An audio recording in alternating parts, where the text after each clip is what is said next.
Hi, so today we're working on a board that doesn't turn on. It is a MacBook Air 11-inch, actually MacBook Air 13-inch 2013 board. It's an 820-3437. So I'm going to go over a little bit of the troubleshooting process with you, show you a little bit of what I look for, why I look for it, and what it means, and we're going to see if we can figure out the problem. If we can, great. If we can't, we can't. Again, as I say, I do not like to give board repairs more than 20 minutes of time in the basic diagnostic stages because it's really, really easy to spend time on something that you can't get paid for. If I fix this, I get 325 bucks. If I do not fix this, I get $0. So yeah, that's that. Now, as you can see, I have no green light in the charger. So one of the first things that I like to do is I like to find and see if the power rails that I need for the machine to actually work are present. So let's try and look at that right here. So now, I've gone over how to use the board view software in a bunch of other videos, so I'm not going to go over that here and show you how I find out where these voltages are on the board, because I've done it already a million times, and if you have a desire to learn, you'll go back and go through those videos. Because again, I'm going to get discouraged from doing these videos if I have to repeat myself and do the same thing over and over again. So I'm not going to be doing the same thing over and over again. So on a lot of these schematics, you're going to find lists of voltages that are present. And on the older schematics, they were on page 1, 2, or 3. Now it's on page, page 62 of 76, which sucks. Anyway, so here we have a list of different voltage rails, and I'm going to measure and see if I have them. So we have PP bus G3 hot. Let's see if that exists. So I'm going to set my oscilloscope here so you can see a little better. That is the main voltage rail that everything in the machine is going to be running off of, and that's 8.2 volts. It's supposed to be 8.6. That's good enough for rock and roll, as they would say. Then we check PP3V42. PP3V42 is required for the one-wire circuit. The one-wire circuit is what gets you a green light in the charger. So that's an important one to check first. And as you can see here, I have 3.4 volts, which is exactly what I'm expecting. Now I'm going to check for something else. I want to see that the one-wire circuit is actually working. Now, on this model board, it's a little different than on the other boards. There's not a really complex thing for the one-wire circuit. There's simply the SMC is going to talk to the DC-in board, and that's it. There's no logic gate. There's not a bunch of other stuff. So one of the things I want to do is, as I said in a previous video on the one-wire circuit, the one-wire circuit works based on this SMC, BC, AC, OK signal. So I want to see if that's present over here. And let's take a look. So what this does is if the U7100, which is the chip that's required, that's used to create the PP bus G3 hot rail, if anything happens to this chip, it's going to take SMC, BC, AC, OK, and it's going to pull it down to ground. And if it pulls SMC, BC, AC, OK down to ground, you're not going to get a green light on your charger. So what I want to do here is I want to see if that's actually present. I'm going to measure with the multimeter, which unfortunately you can't see since I have adhesed it permanently to the wall. I have a Fluke 15B. It has that little kickstand thing. Here's what happens with the kickstand. A, it always falls out of the back. It doesn't matter how I clip it in, it always manages to fall out. And B, when I'm turning it to go from, let's say, voltage to diode mode, it either falls off or it tips over. And I got sick and tired of it, so I adhesed it to my wall. And my life has been much higher quality since. I'm simply going to read out the value that I get. So when I check SMC, BC, AC, OK, I get a 3-volt signal, which means that part of the circuit is fine. I'm just going to double check it since it blinked there. I'm not sure if that's because I wasn't holding the multimeter properly or because of something else. And it's fine. And this is a new DC-in board. I've already tried the original DC-in board. So now, again, the SMC is going to talk to the DC-in board, so I'm starting to suspect that my SMC may be one of the reasons that this is happening. So I'm going to try looking at my SMC under the microscope, and let's see if we find anything that proves interesting. Let's make sure that my microscope is on. Let's make sure that it's working, because this is attached to that Magewell dongle that I reattached the USB to. Still have a cough. And let's see. So let's get this into place.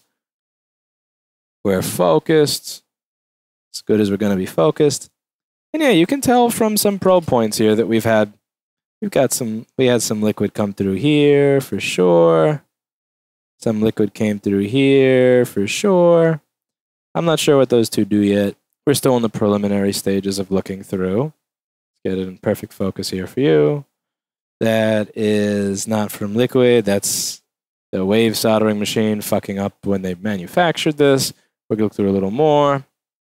And see, this is one that's pretty interesting because this over here, it doesn't, yeah, that kind of looks like it's missing, don't it? So let's see what that's supposed to be here on the, now I do have to open the board view to show you that. This is the SMC area. So this is the point that's really messed up. It's PP3V3S5. So I'm supposed to see 3.3 volts there. There's supposed to be, let's see, there's supposed to be some type of 3 volts on both sides of this inductor.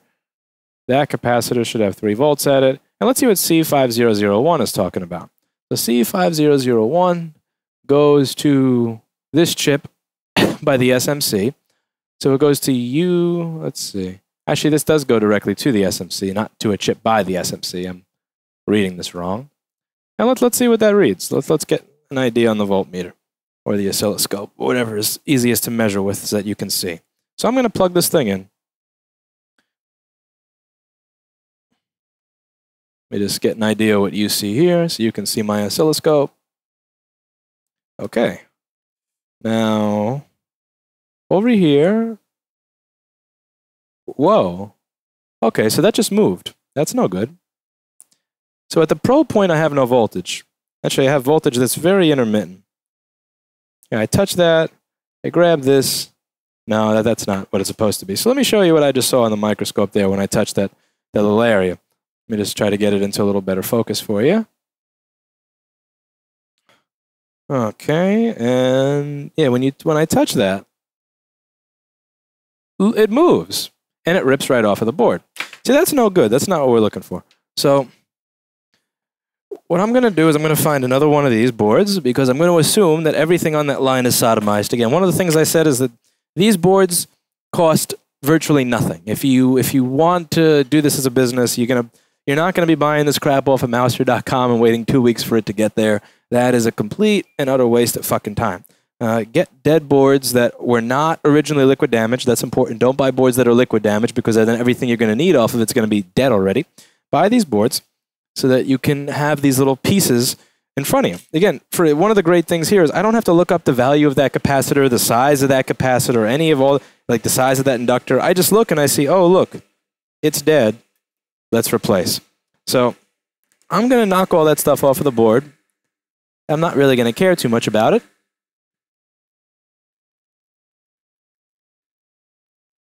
Okay. Now let's do some preliminary scraping. Obviously that pad is done for.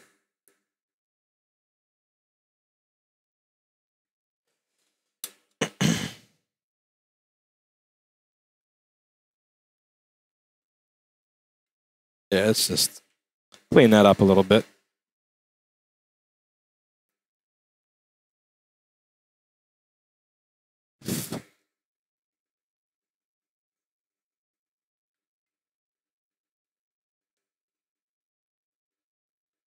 I lowered the heat in the heat gun. Hot air thing, whatever you want to call it. And let's just blew some of the flux away at a lower temperature with higher air.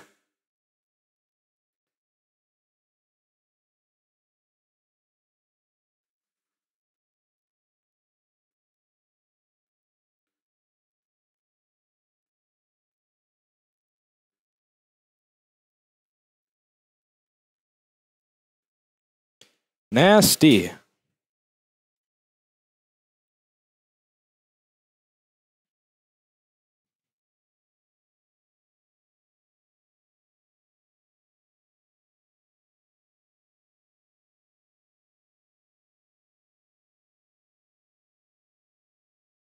Okay, just to remind myself, let's see what's on both sides of this inductor.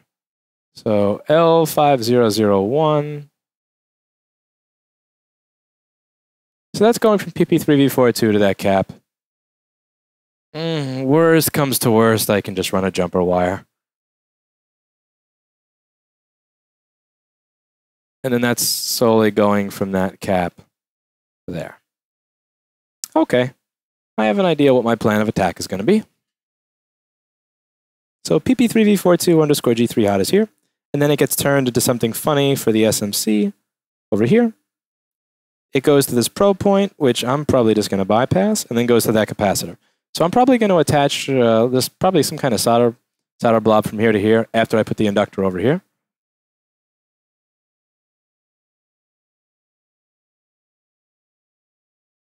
One of the things I actually wanted to see is this entire area PP3V42? Because if it is, rubbing along that trace is a real complete waste of my time. So let's see. So let's see what else is attached around there.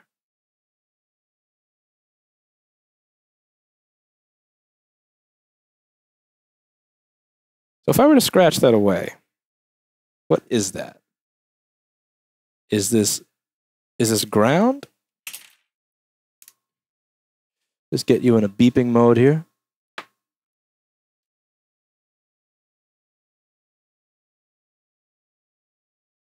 Yeah, that's ground. So never mind. Bad idea. Bad idea.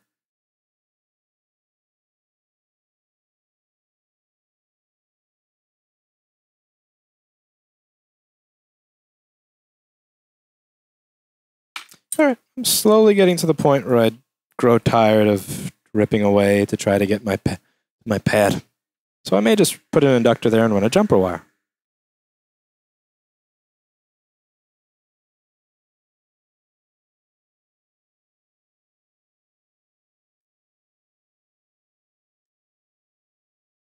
Yeah, so that's what's going to happen here. So I'm going to just take an inductor and put it there. And I'm going to run a jumper wire because that's too far gone from my opinion. If you're into that whole replacing individual pads on a motherboard and spending, 10 or 20 or 30 minutes replacing a single pad, by all means, go for it. I really just want to get it done and move on to the next one. This is not really artwork to me. I mean,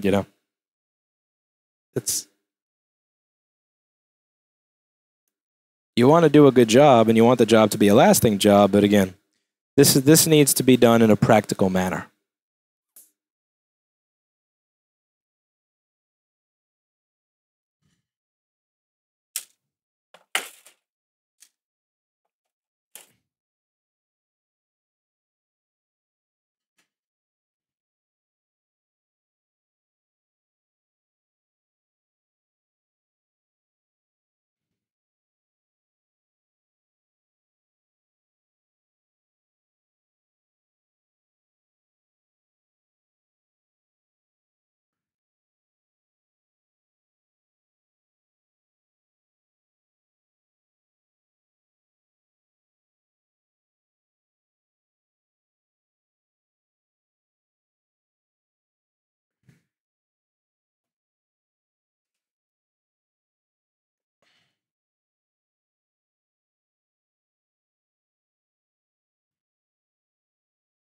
So I'm going to put a little bit of flux there because I'm going to have a kind of blob of solder on my ends of my iron. And that means that the flux is going to be gone from it. So I'm going to put that there and I'm going to blob that inductor to the capacitor that it goes to.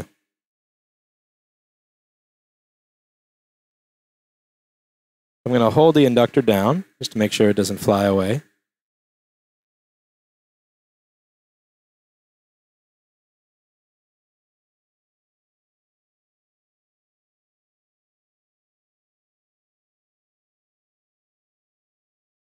Okay, so that idea went really, really bad. All right, take two. We're going to run some tiny wires. We're going to ultrasonic this to clean it. And then I'm going to put a bunch of conformal coat on it to stick it there so it can never move away.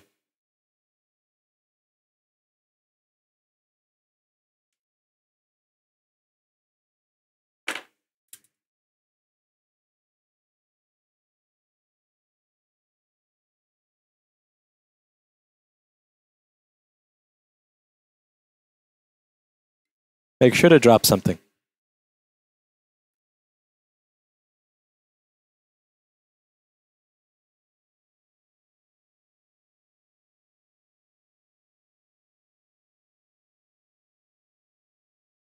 If watching this doesn't answer the question of why Jessa is teaching the soldering part of the course, I don't know what does.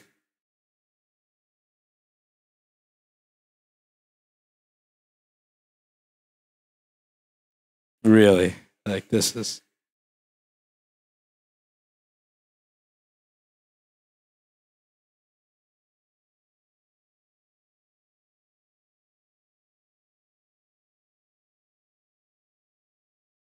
No! Don't you dare.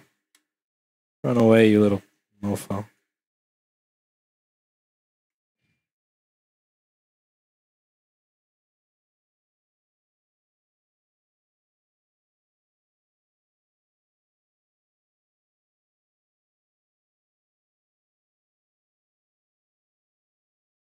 If I had half a brain, I would really edit this out.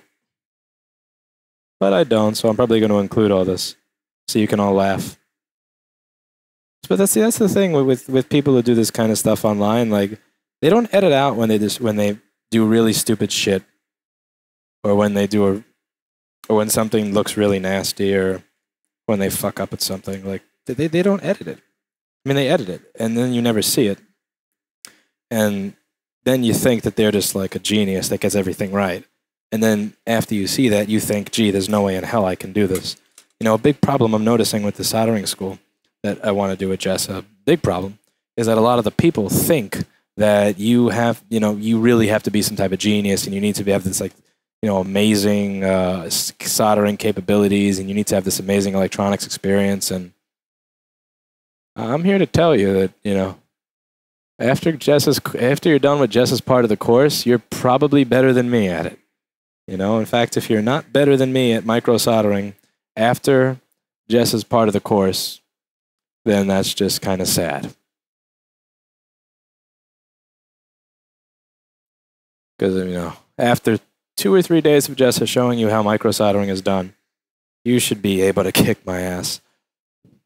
So I can grab PP3V42 from here. So I can grab PP3V42 from this section of the board pretty nicely. But I have to bring it here without touching ground. Lovely. Lovely. Well, that should be fun. All right, so do this. We do a little bit of this. Get some nice solder with some nice flux in there. Yeah, nice job almost ripping the capacitor off of where it's supposed to be. Don't do that again. All right, so we're going to... Come on. Come on. Come on, I know you want... Rusty, nasty, corroded probe point. Come on, you piece of shit. Alrighty.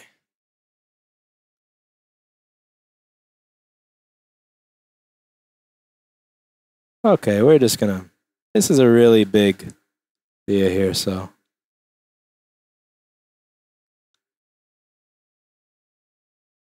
Yeah. That's probably making some of you guys sick. Yeah.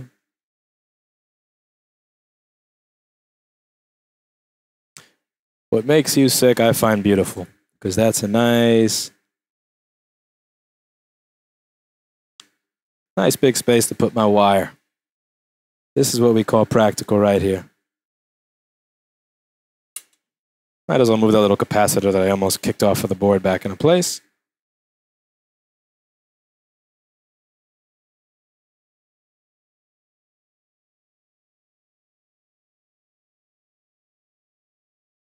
Gotta love the new HAKKO heating element. Probably a great advertisement for their new irons.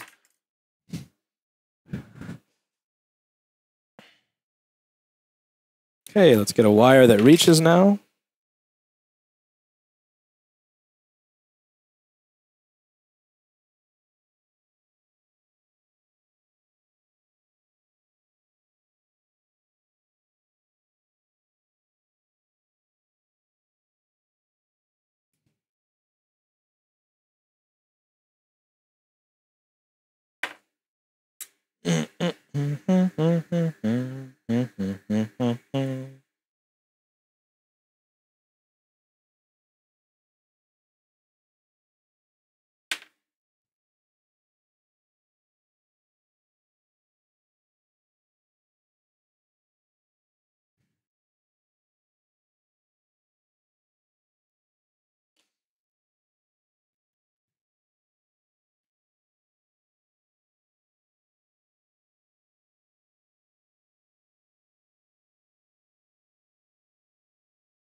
want to make it nice and flat with the board. Flat as can be. So that's that. And the other side of it is going to go to here. Now again, we have to get to the inductor without touching ground. You probably take a good educated guess as to what happens when it touches ground. Nothing fun. Okay.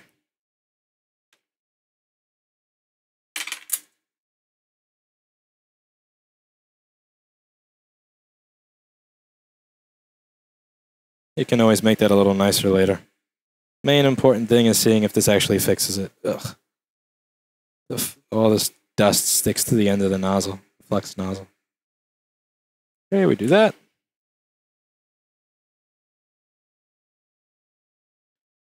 Tweezers. Oh, tweezers, you were right in front of me. Ah.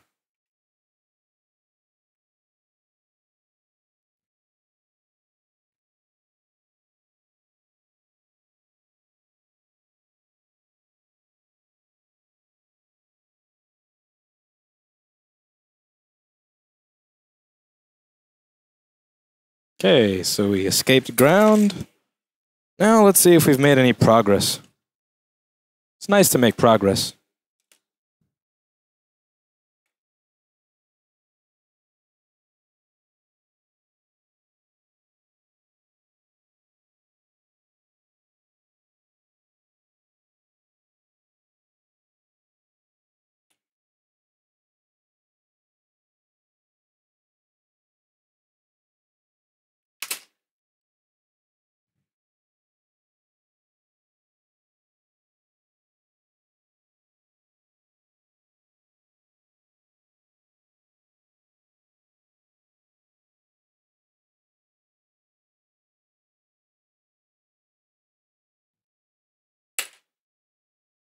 No dice. So the voltage is at least where it's supposed to be. However, it won't work. Is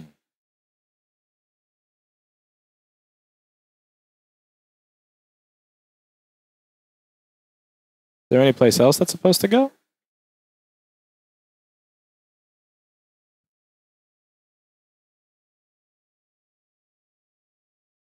No.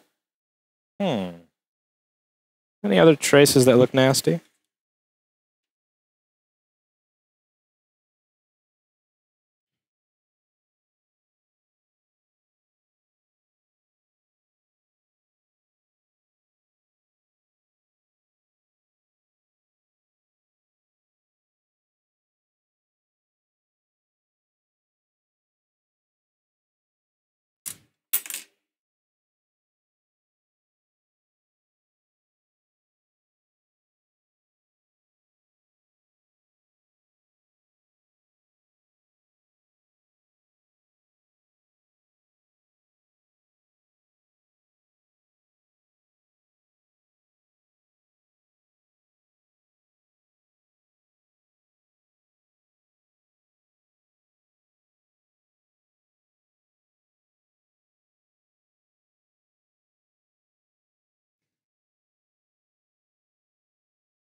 Let's see what we get on these two, because that doesn't look very nice.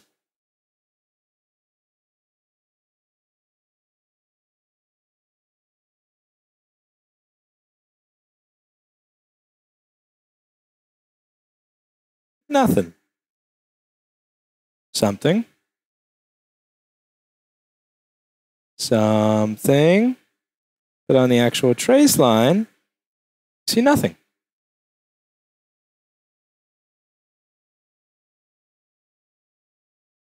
Something. But on the actual trace line, you see nothing.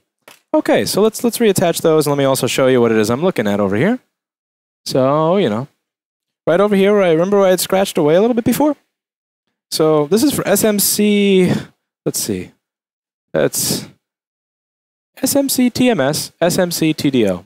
Don't ask me what those are for, because I may figure out someday what those are for, but right now I ain't have a fucking clue. Again, you know, you don't know everything. You can't know everything. So on the other side of this resistor, I have nothing. On the other side of this resistor, I have nothing. And I had scratched away over here before because I wasn't really confident in how this looked, and yeah, it didn't look really nice. But I'm pretty sure that these are needed for stuff to work. So let's just scratch away a little bit more over here, around where the line is. Be careful. Don't want to ruin everything. And just wipe it away with a little bit of alcohol. Wipe away the board remnants that we're sodomizing. So again,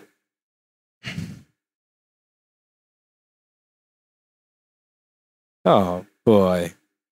Okay, so that's that. So yeah, that didn't really take a lot of wiping there to actually rip those right off of the board. I wasn't going incredibly hard. At least I don't think I was going. Fucking cold going that hard.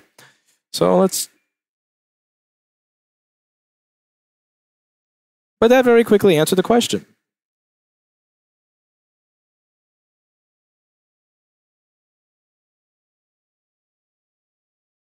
Okay, we're gonna.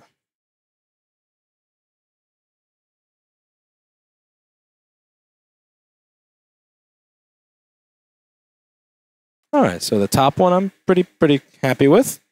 Now we got the bottom one to go over.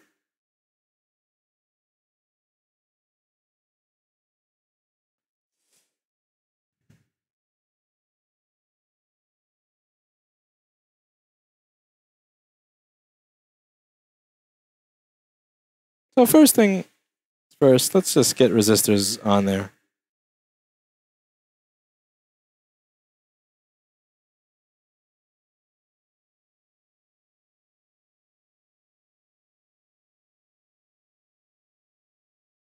Just keep scraping away the junk.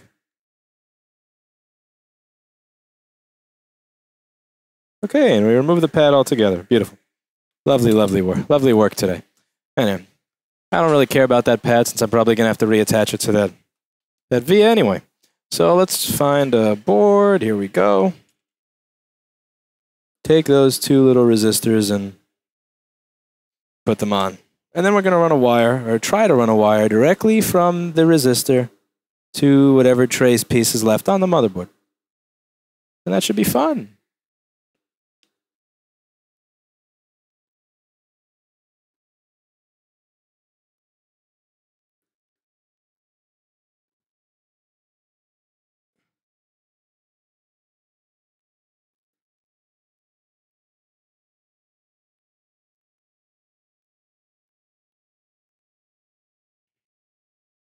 Have I said that I hate this new HAKKO heating element? Because if I haven't, I hate this new HAKKO heating element.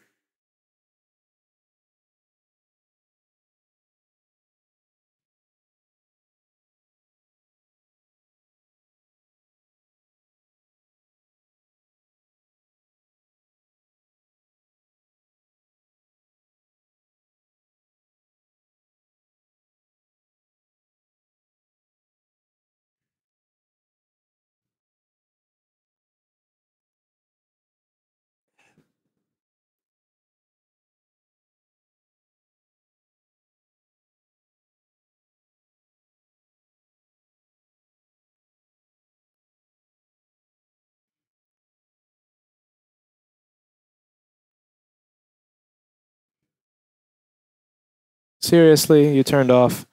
So this thing sometimes turns off when the airflow is too low and the air is too high. But when you have the airflow at 20, it's just sad when you see it turn off.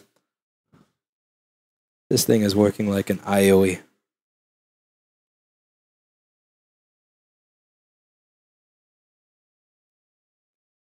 Now we just get to sit and wait.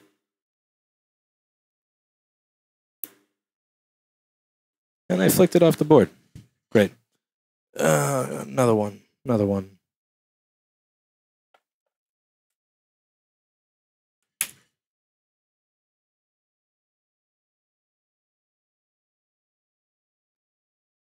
Good tools are important. Unfortunately, my FR801 is no longer a good tool.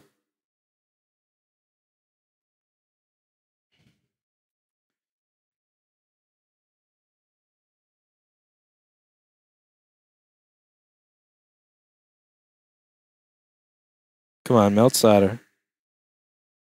You hit that. So this is a close one now.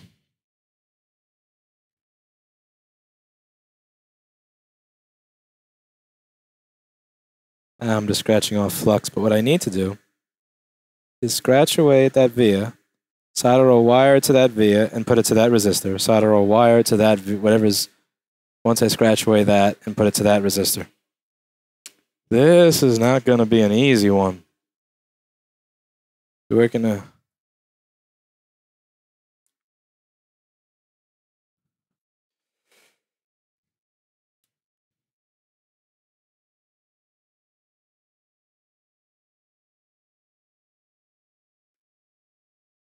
I'm going to move away some of the flux that I was using to clean in the area. So heat it. After I heat it, pause. Don't let the Q-tip leave anything behind.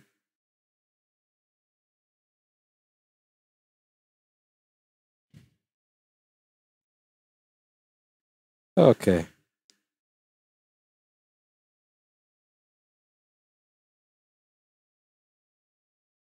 That's not really the one I'm worried about. This here is the one I'm worried about because I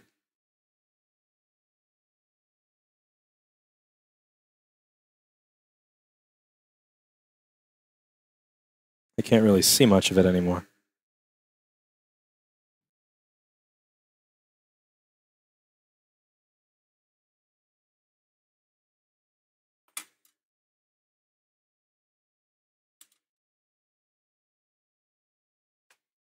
Oh, this is just ghetto that I'm using a paper towel. But whatever. You'll find a reason to troll me regardless of what I use.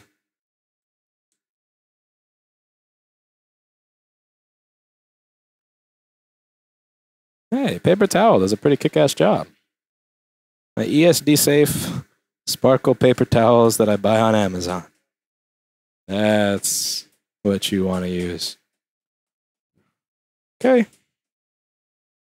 Dry off the area real quick.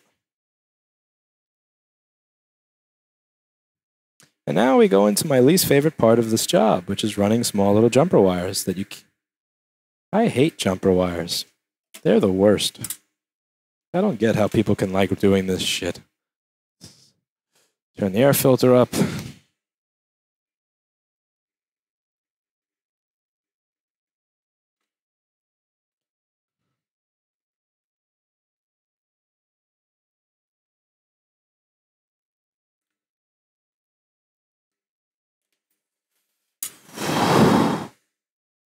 Need to get a thinner spool. Let's see. Yes. I have a thinner spool here, but it's a little old. I'm not going to say over here how old it is because if I do, I'm going to get trolled terribly.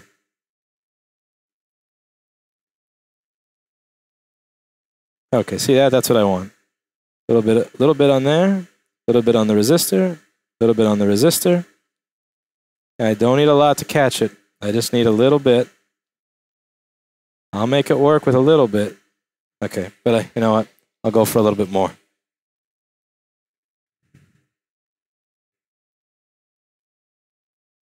But remember, don't go nuts trying to make things perfect, because you go nuts trying to make it perfect, you fuck it up. And then you have to live with it. That's the thing with perfection. You know, you go to make something perfect when it's good enough. At least when you're running wires that you can't fucking see. And you go to make it perfect, and then it disappears, or you rip it, or it's gone. I just think about it from the context of having to explain it to somebody. Like, why doesn't this work? Oh, well, the wire, why does it work? Why doesn't it work now when it worked before?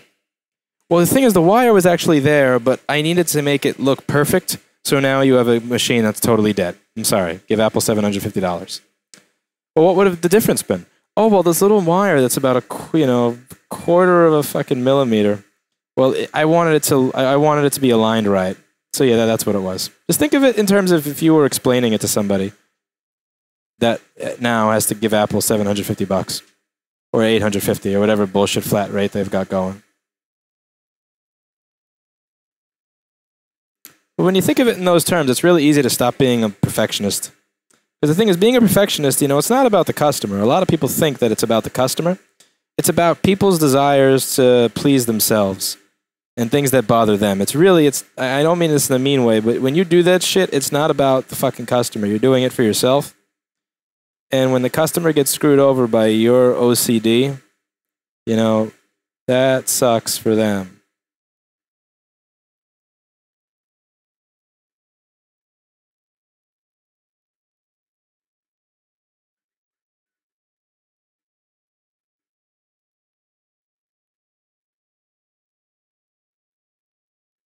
Really, it does. Okay. Now the next one. Hey, that little resistor tried to move on me, didn't it? Did you see that?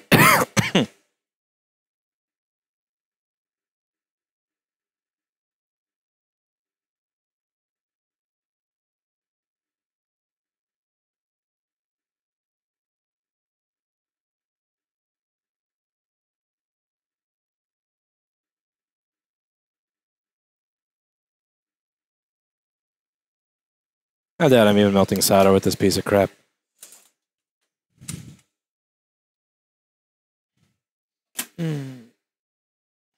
Okay.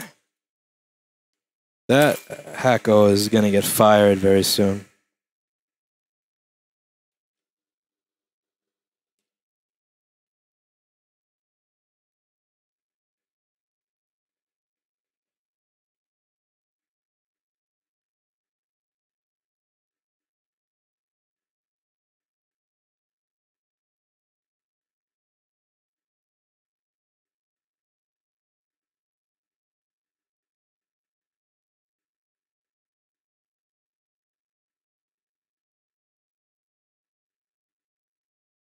Stick, mofo. All right, so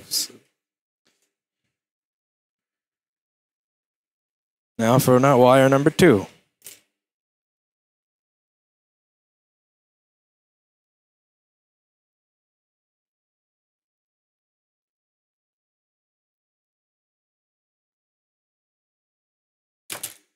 Usually I'm not really afraid or shy of moving the wire back and forth to shorten it, but here I am because I'm attaching it to a little via that I have almost none left of.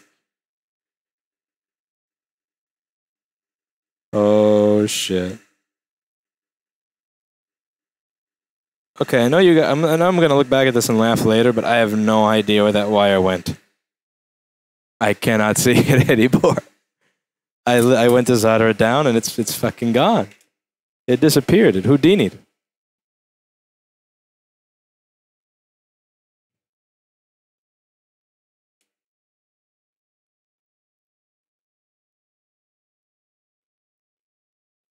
I think I'm cutting it too short. And then I put it under the microscope and I just kind of laugh at how big the wire is. How unnecessarily long it is. And I think, wow, I'm giving myself nothing. And yeah, I did it again. See how long that is? It doesn't have to be that long.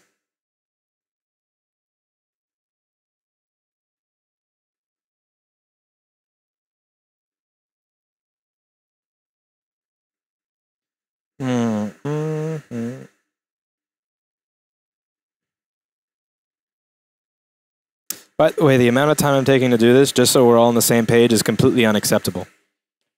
People who are good at this, people who are really good at micro soldering, this is like 5-10 seconds of their time.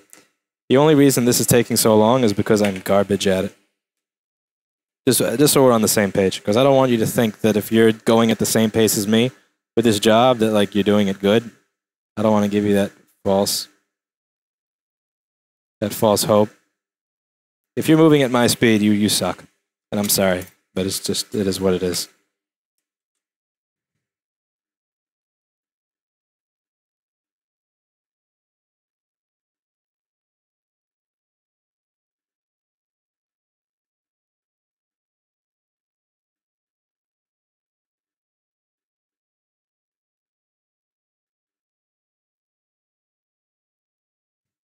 All right, let's see if we have any change in activity. Before we see if we have any change in activity, remember that wire that I said I was going to put green over so it doesn't short PP3V42 to grounds? I haven't done that yet, so let's just move that over so that it doesn't touch ground. All right.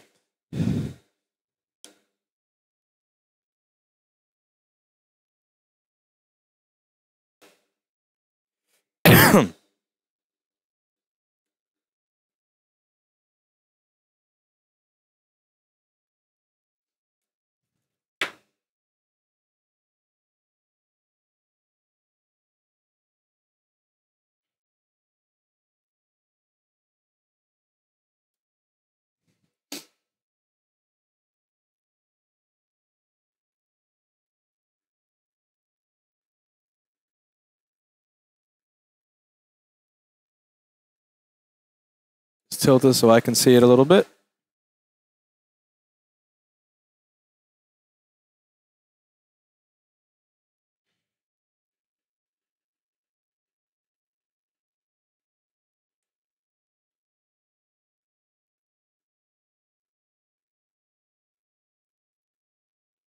Okay, the 3 volts could go into the SMC where it's supposed to.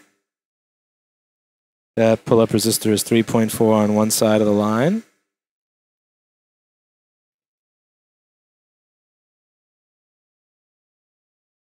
There on that side of the line.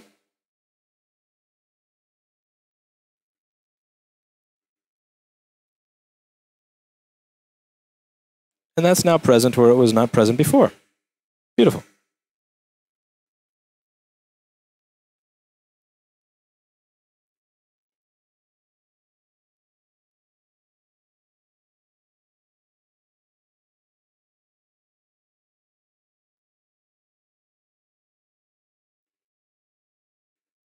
See, the unfortunate thing is that this is still dead.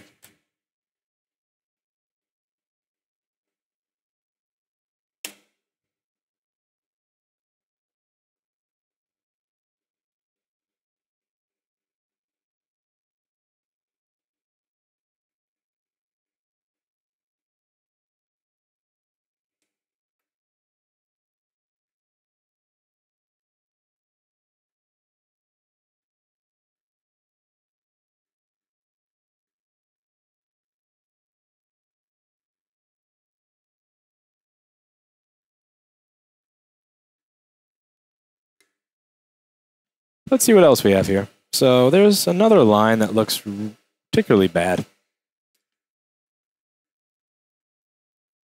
Like that. Check out what that is. And we're going to run a little bit of a wire. And at this point, we're going to be close to saying, fuck this shit, because I broke my 20-minute rule 20 minutes ago. See, this could need an SMC replacement. Thing is, when I replace the SMC, I'm going to have to rerun every single one of those little jumper wires, because after I replace the SMC, all those little jumper wires are going to fly off. And also, there's a good chance that the SMC that I take off of a dead board doesn't actually work. There's a good chance that something else is wrong with this, because it's really proving itself to be a complete corroded pile of shit at this point. And ultimately, there's a really, really high chance that this is a total fucking waste of my time. And because of that, I'm going to choose to stop. Very soon, if not actually right now. Because see, what the thing is with a board like this is, let's say I actually do solve my problem because I just have nothing fucking better to do.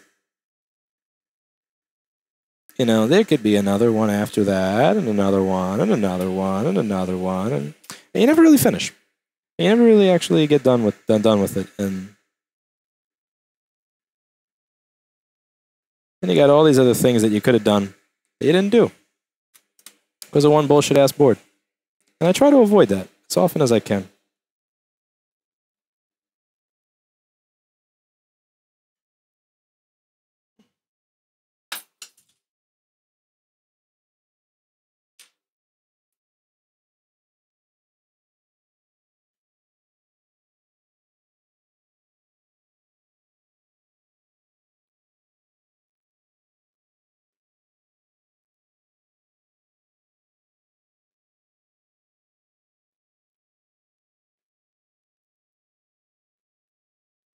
So now I got to lighten the charger.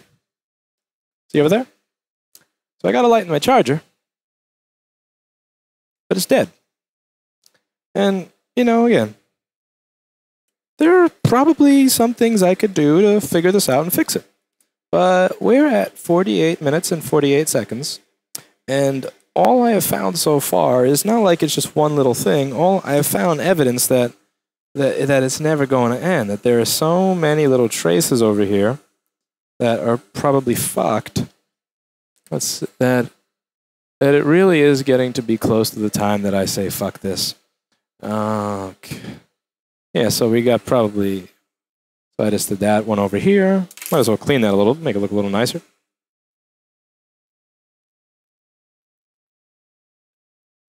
Even though this is on a board that I'm going to be throwing away completely.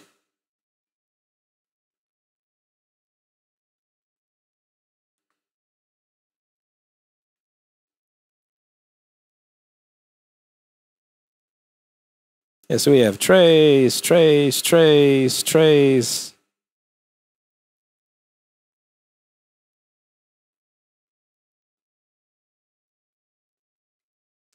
So this over here is going to sit in the garbage pail.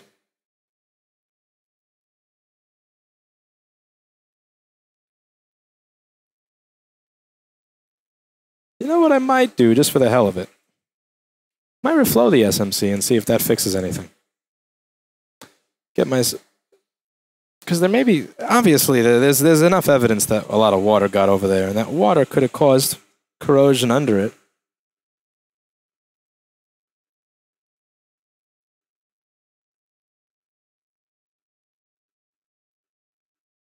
So if there is corrosion under the SMC, then there's a good chance that by removing it, that I could be in business.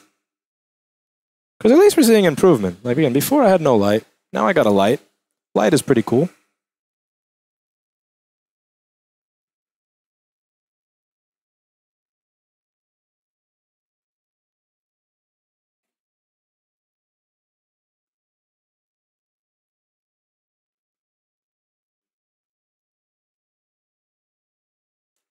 We're just going to try to get the little corners off of the SMC.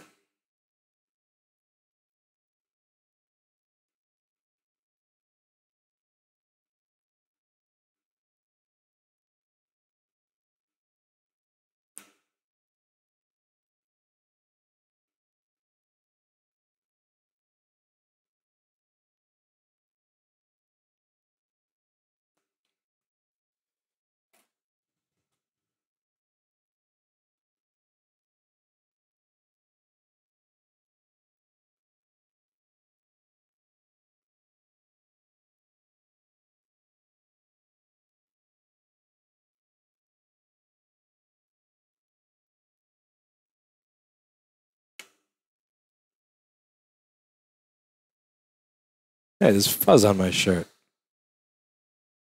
I'm never going to reach that. Yeah, just give up. The fuzz can stay.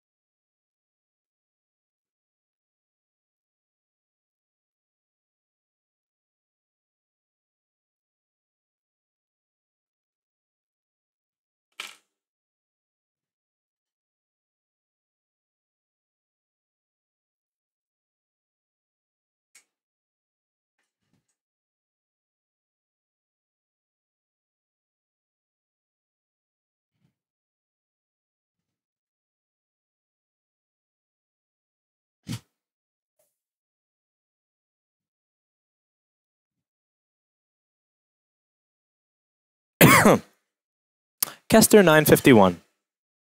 Definitely get the fume extractor right over here.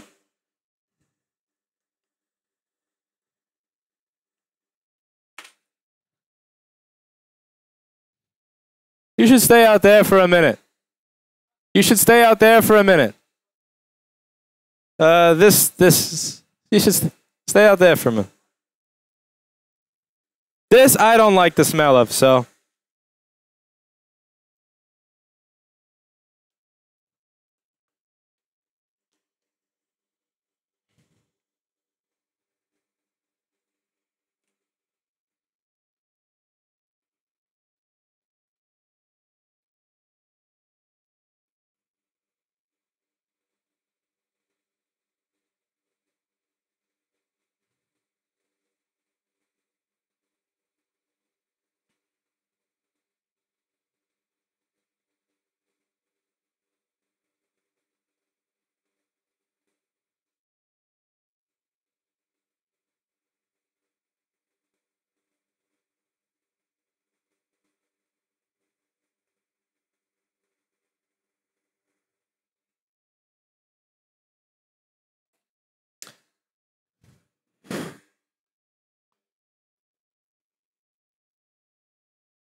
And it's still dead. So at this point, I'm going to make the decision to say that this is what I call a rabbit hole to hell, and I'm going to put it aside. And I will get back to it when there is absolutely nothing better to do, but only when there is nothing better to do. If there is anything better to do than this nightmare, because again, I'm going to find a corroded trace, I'm going to find a corroded V, I'm going to reconnect it, I'm going to find a burnt component, I'm going to replace it, I'm going to find a burnt component with a corroded V, I'm going to replace it, and you're just going to keep finding it. You're going to keep digging, you're going to keep chasing that little rabbit until you're all the way in hell. I don't want to be in hell, so